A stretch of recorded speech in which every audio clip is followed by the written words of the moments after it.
Welcome to Pagan Coffee Talk, a traditional Wiccan podcast where we will discuss topics affecting the pagan community from a traditionalist perspective. The topics we discuss are picked from our magical hat, and the discussions are unscripted. The talks will be led by Lord Chase Knight Smith, Elder and High Priest of Third Degree, and he's joined by Pagan, First Degree Priestess. Pagan Coffee Talk is brought to you by Life Temple and Seminary.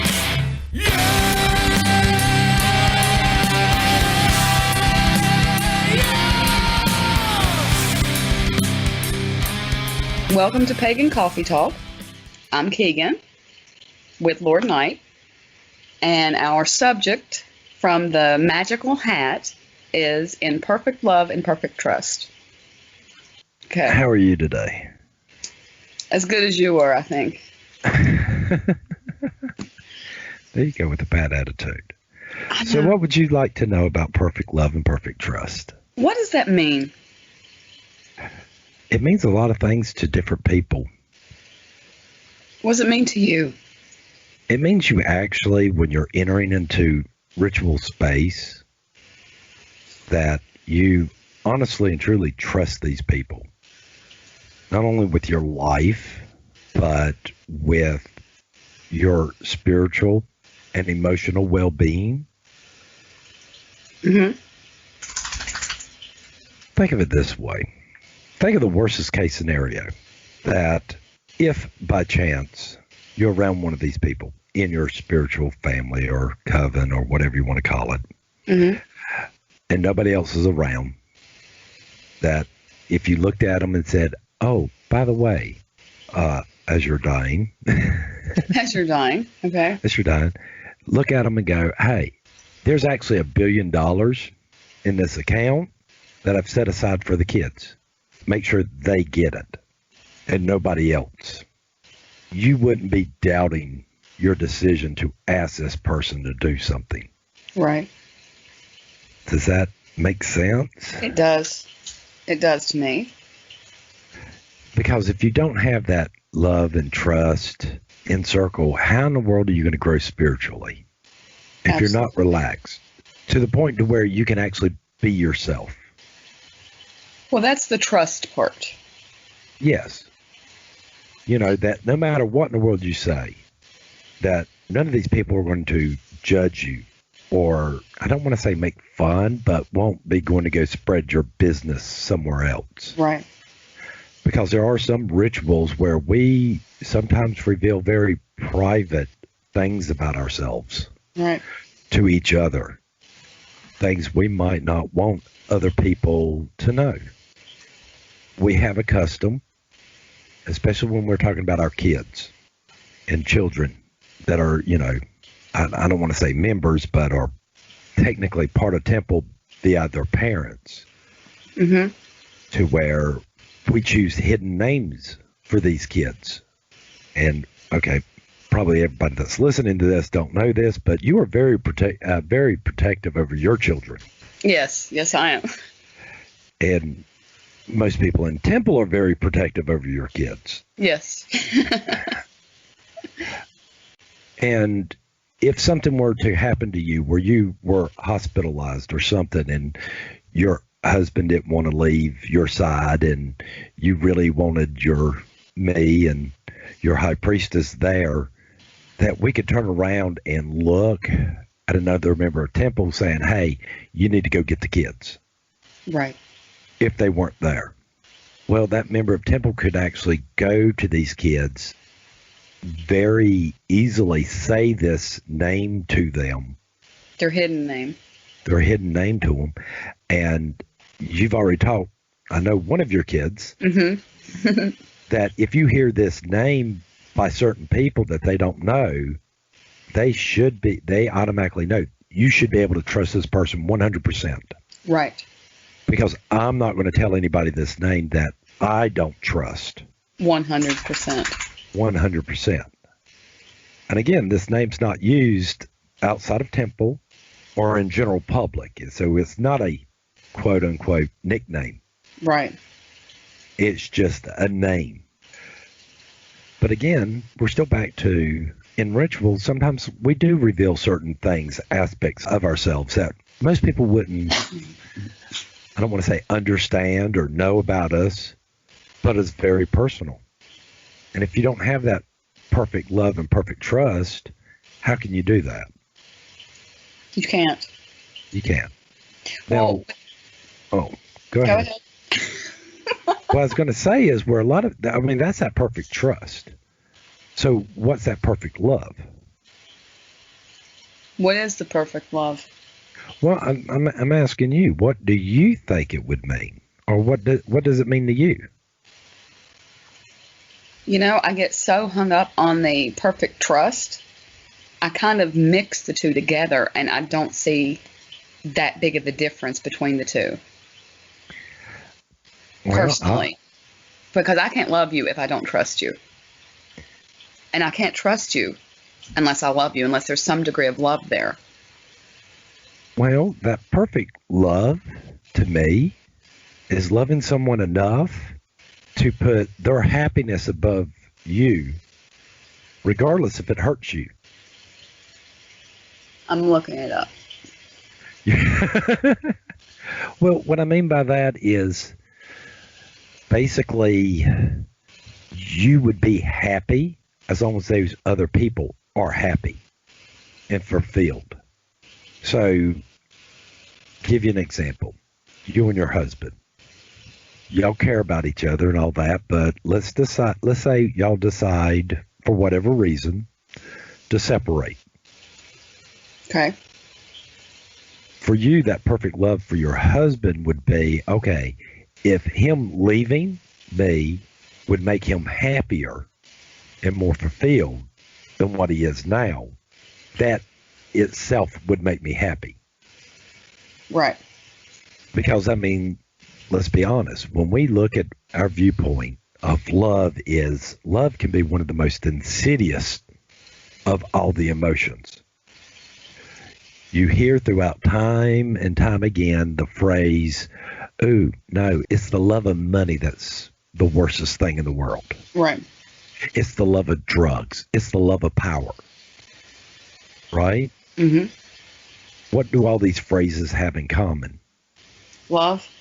Love.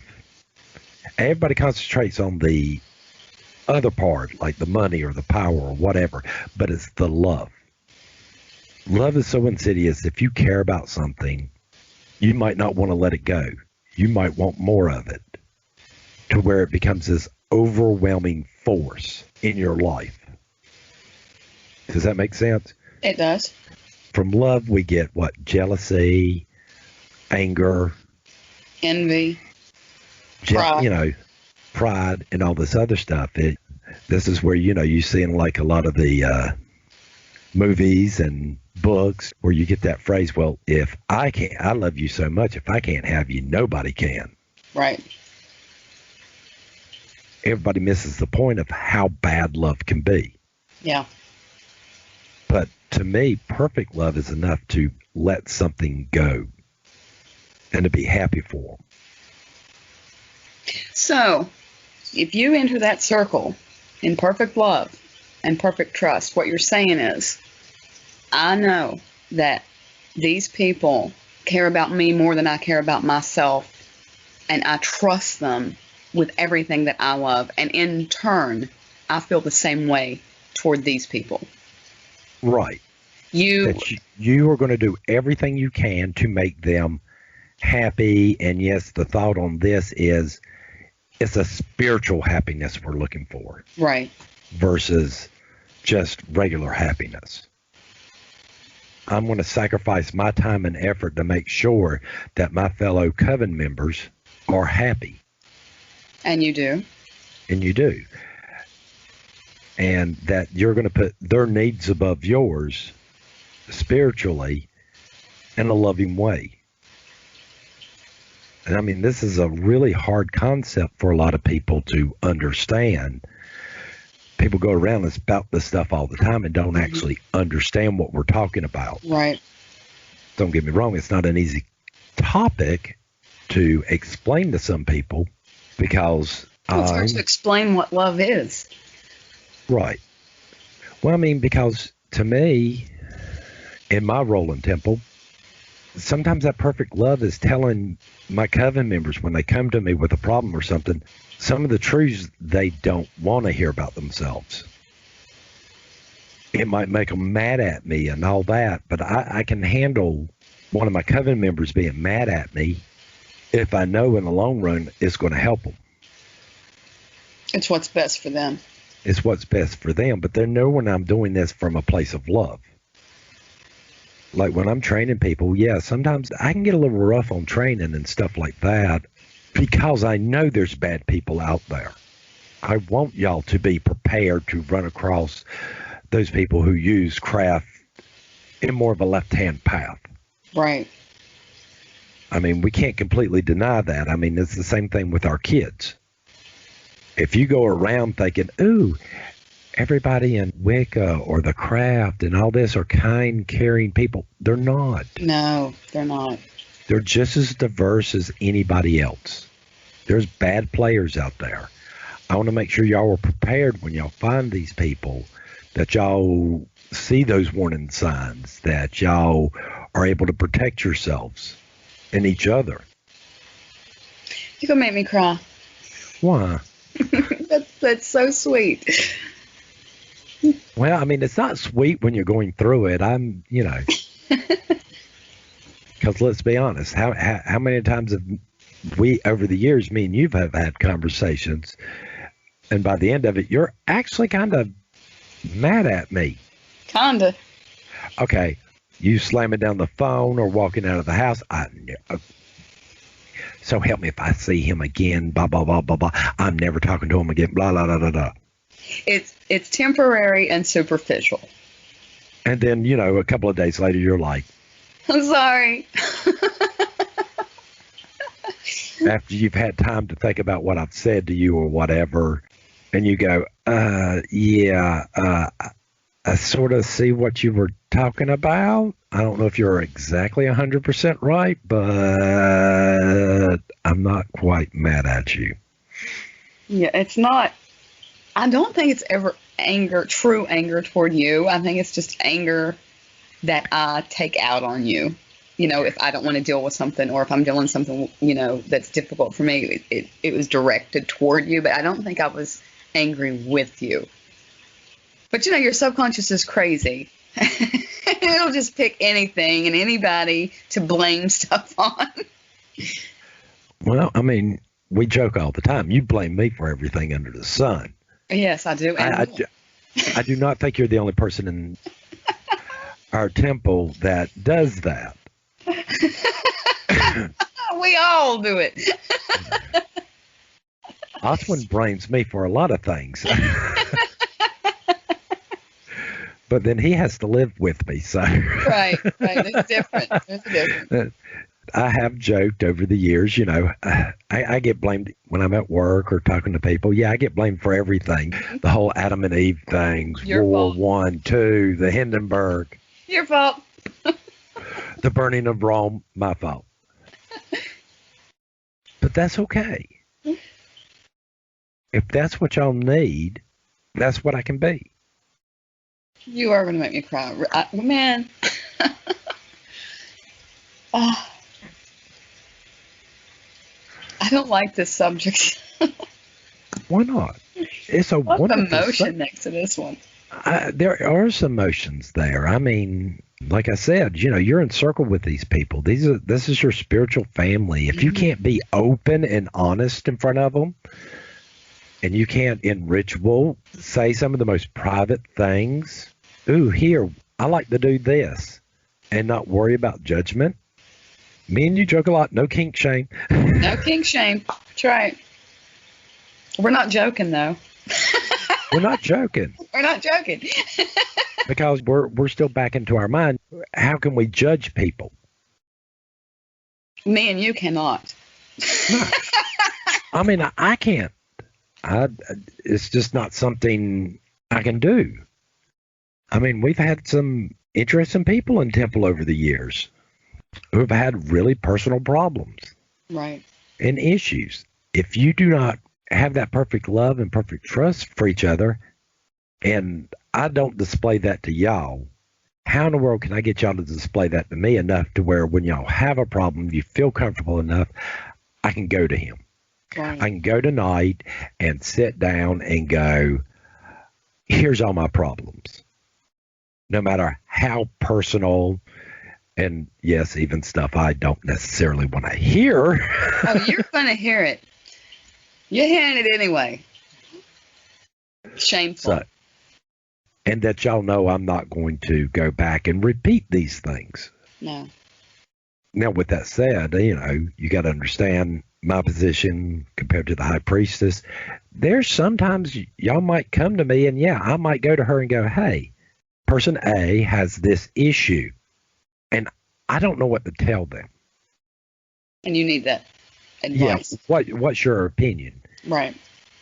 And even though y'all know I do this, as soon as I have that conversation with her, it's not going to go no farther than me and her. Right. Because, I'm gonna be the first one to sit here and say this. I mean, if you think I know all the answers, I don't. Mm-hmm. Sure, pal. On the other side, this is from your point of view. From my point of view, from the student's point of view, I trust enough that you're going to teach me correctly, that you're not going to give me false information or negative information or something that's detrimental to me. I think a lot of the trust comes from that too. I mean, from the very beginning with the training. Yeah. It takes a lot of trust for me to be able to sit there and go, hey, by the way, we teach this meditation class in our studies. And during that, I'm like, okay, y'all going to do this for the rest of your days. Mm-hmm. And even I still do it. I'm not asking y'all to do nothing I don't do myself.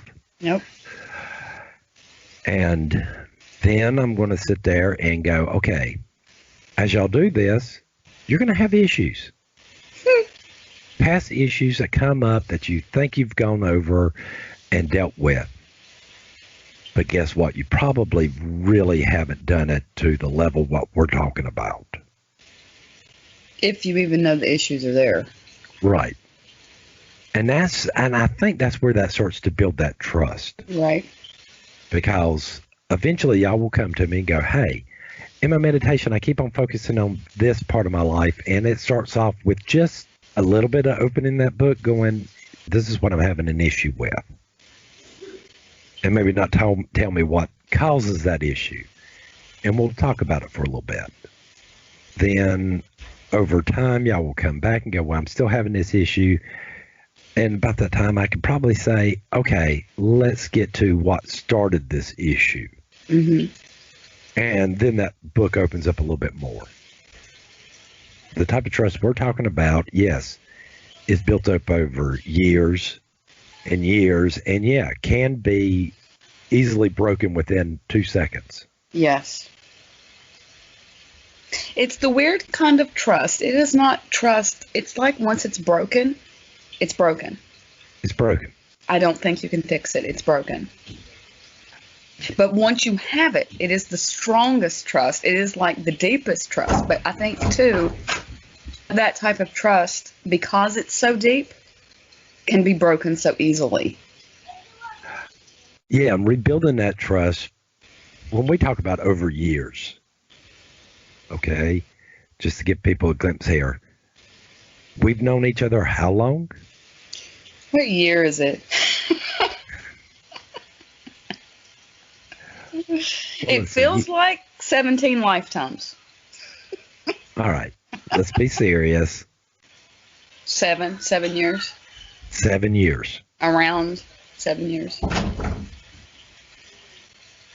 How long did it take you to trust me to where you could feel like you could tell me anything and everything?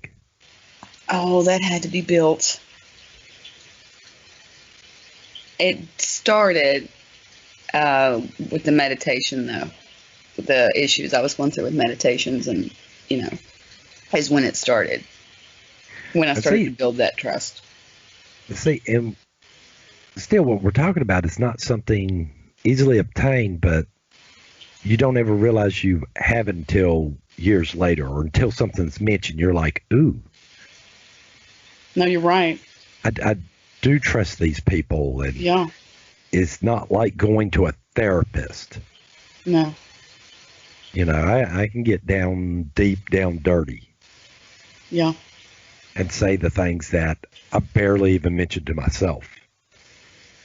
Yeah, you're exactly right. And sometimes to have somebody just to sit there and go, you know what, there's nothing wrong with the way you're looking at things. Or have you looked at it this way? Or just listen. Or just to listen. You know, I know we've had many conversations where you've sat there and rambled on, and all of a sudden you're like, oh, yeah, I guess I answered my own question. Never mind. Never mind. And I've gone, oh, I'm sorry. Were you done?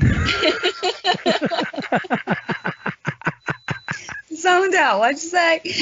What'd you say? I'm glad I could help.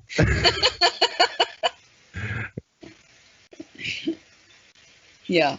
You know, it's the type of trust, too, you don't even think about it. You don't question it. I never hesitate. If I have something to tell you, if there's something I want to talk about, I never hesitate doing that. Or I never question, oh, can I trust him with this? I just know that I can. You know, and I think us, by trying to remove guilt, helps a lot. Or let me rephrase that. Judgment. Once you realize, okay, I can go to these people and say, yeah, I like to dress up, you know, like this and parade around the house. I go home, I dress up into a Wonder Woman costume and walk around the house all day. Right. And, you know, the worst thing you'll probably get to me is, well, why? How does that make you feel? Why do you think it makes you feel that way? It's not, oh, that's weird. No. Or that's kind of freaky. No. Anything else you'd like to know? About dressing up as Wonder Woman.